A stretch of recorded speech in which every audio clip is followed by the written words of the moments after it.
जैसा आप बनना चाहते हैं वैसा नहीं बन पा रहे हैं तो जानिए उसका असली कारण गौतम बुद्ध की कहानी से। नमस्कार दोस्तों, आप सभी का हमारे चैनल इंस्पायरिंग डे 2.0 पर स्वागत है। दोस्तों, क्या आप जैसा बनना चाहते हैं वैसा नहीं बन पा रहे हैं, या जो आप चाहते हैं अगर वो नहीं हो रहा है तो आज की यह कहानी आपके लिए ही है। दोस्तों, इस कहानी को ध्यान से अंत तक जरूर सुनना। दोस्तों, अगर आप इस कहानी को अंत तक ध्यान से सुनते हैं तो आपको इस कहानी से कुछ ऐसा सीखने को मिलने वाला है जो आपको आपकी लाइफ में बहुत काम आने वाला है। इसलिए इस कहानी को अंत तक अवश्य सुने। लाइफ चेंजिंग गौतम बुद्ध की कहानी। दोस्तों, आज आपके पास जो कुछ भी है वो इसीलिए नहीं है कि आपकी किस्मत में इतना ही लिखा था या फिर आपकी किस्मत ही खराब है, बल्कि वो इसीलिए है क्योंकि आप इतना ही डिजर्व करते हैं। दोस्तों, ये प्रकृति बड़ी ही न्यायप्रिय है। यह उसे उतना ही देती है जितनी का वह हकदार होता है। चाहे वो ज्ञान हो या धन, अभी आपके पास उतना ही है जितनी की आप हकदार हैं। लेकिन अगर आपको इससे भी ज्यादा चाहिए तो आपको उसके काबिल बनना होगा। दोस्तों, ऐसा कौन सा गुण है जो आपको काबिल बनाता है? क्या आप उस गुण के बारे में जानना चाहते हैं? अगर आप जानना चाहते हैं तो आप गौतम बुद्ध के जीवन की इस कहानी को अंत तक ध्यान से जरूर से सुने। दोस्तों, इस कहानी को सिर्फ समझेगा मत, बल्कि इस कहानी को अपने भीतर उतर जाने दीजिए। तो बिना समय गंवाए चलिए कहानी की शुरुआत करते हैं। गौतम बुद्ध के जीवन की शिक्षाप्रद कहानी जो आपका जीवन बदल देंगे। दोस्तों, एक बार गौतम बुद्ध को एक सभा में भाषण करना था और जब सभा का समय हुआ तब बुद्ध वहां आए और बिना कुछ बोले ही वहां से चले गए।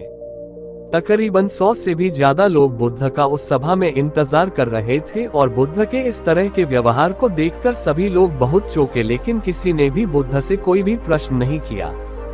दोस्तों, अगले दिन फिर से सभा का आयोजन हुआ और दूसरे दिन सभा में लोगों की संख्या तकरीबन घट गई। इस बार तकरीबन 80 लोग सभा में बैठे हुए थे। बुद्ध सभा में आए, लेकिन इस बार भी बुद्ध ने वही किया। यानी बुद्ध इस बार भी आए और बिना कुछ बोले ही वहां से चले गए। लोग दोबारा से चौंके, लेकिन किसी ने भी बुद्ध से कोई प्रश्न नहीं किया। अगले दिन सभा का आयोजन फिर से किया, लेकिन इस बार सभा में लोगों की संख्या और घट गई। इस बार सभा में केवल 50 लोग ही आए हुए थे। बुद्ध सभा में फिर से आए और उन्होंने इधर उधर देखा और बिना कुछ बोले ही सभा से चले गए। उसके बाद कुछ लोग क्रोधित भी हुए क्योंकि लोगों ने अपना काम छोड़कर आए हुए थे, लेकिन किसी ने भी बुद्ध से कोई प्रश्न नहीं किया। अगले दिन फिर से सभा का आयोजन हुआ। दोस्तों, आप लोग जो इस कहानी को सुन रहे हैं, आप में से भी कुछ लोग किसी भी प्रश्न का उत्तर नहीं दिया। दोस्तों, अगले दिन फिर से सभा का आयोजन हुआ और इस बार लोगों की संख्या बहुत ज्यादा घट गई थी। यानी इस बार सभा में कुल मिलाकर 15 लोग ही आए हुए थे। इस बार भी बुद्ध सभा में आए, लेकिन इस बार बुद्ध अपना आसन ग्रहण कर लेते हैं। फिर बुद्ध बोले और बुद्ध ने उन 15 लोगों को उपदेश दिया और वे 15 लोग ही बुद्ध के भिक्षु बन गए और आगे चलकर उन 15 लोगों ने ही बुद्ध के ज्ञान को अलग अलग दिशाओं में फैला दिया। फिर एक दिन बुद्ध से किसी ने पूछा कि बुद्ध, आप कई दिनों तक बिना बोले ही सभा से क्यों चले जाते थे? फिर बुद्ध कहते हैं कि मैं उन लोगों को खोज रहा था जो लायक थे। यानी कि पहले दिन 100 से भी ज्यादा लोग आए हुए थे। उसमें से ज्यादातर लोग सिर्फ आए हुए थे। उन्हें मेरे उपदेश से कोई भी मतलब नहीं था। वे बस आ गए थे और उसमें से ज्यादातर लोग सिर्फ देखने और सुनने आए हुए थे कि सभा में क्या होता है। वे मेरे काम के लोग नहीं थे क्योंकि वे लोग मेरे ज्ञान को औरों तक नहीं पहुंचा सकते थे। मुझे तो उन लोगों की खोज थी जो मेरे ज्ञान को जन जन तक पहुंचा सके। कई दिनों तक सभा से बिना बोले ही मैं इसीलिए चला गया क्योंकि मैं ये देखना चाहता था कि ये कौन लोग हैं जिनके भीतर वास्तव में प्यास है।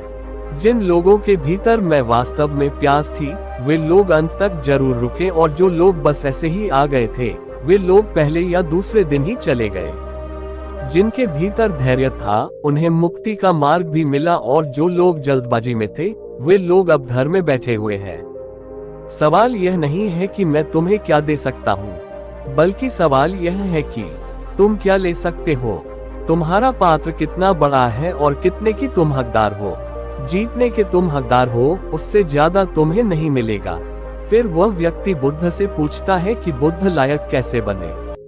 फिर बुद्ध कहते हैं कि धैर्य के द्वारा जिस व्यक्ति के अंदर धैर्य है वह अपने जीवन में कुछ भी पा सकता है। सभा में जितने भी लोग आए हुए थे और उसमें से अंत तक वही रुके जिनके अंदर धैर्य था।